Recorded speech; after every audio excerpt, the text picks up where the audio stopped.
সিলেটের বিশ্বনাথ উপজেলার মাঘের প্রথম দিনে পলো দিয়ে মাছ ধরাকে ঘিরে গোয়াহরি বড় বিলে উৎসবের আমেজ তৈরি হয়। শিশু থেকে বৃদ্ধ সবাই একযোগে পলো দিয়ে বিলে মাছ শিকারে নামেন।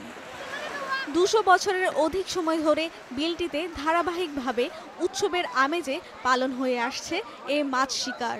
পলো বাবার টাইমে মাঝে মাঝে একে আপনারাই প্রায় আপনার ওটাই মাইলে দুর্গা আপনারা সবরে আমরা খাই দুর্গা বিলমাইসে পলো বাইন ফ্রেশ মাছ আমরা খাই, এগুলো খুব মজা লাগে। ১৫ জানুয়ারি সকাল ১১টার দিকে জাল পলো নিয়ে মাছ ধরতে নামেন মাছ শিকারীরা। মাছ শিকার চলে বিকেল পর্যন্ত।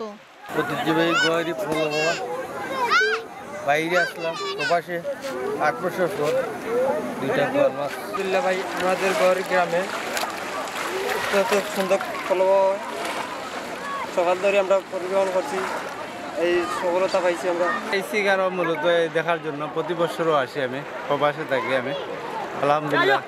সাধারণত মাঘ মাসের প্রথম দিনে গোয়াহরি বিলে মাঘের পলো উৎসব হয়ে থাকে। আবার অনেক সময় আবহাওয়া ও পরিস্থিতি বিবেচনায় বিলটিতে পলো বাওয়া হয়ে থাকে পৌষ মাসেও। মূলত পৌষ সংক্রান্তিকে ঘিরে বিলটিতে মাছ শিকার হয়ে থাকে।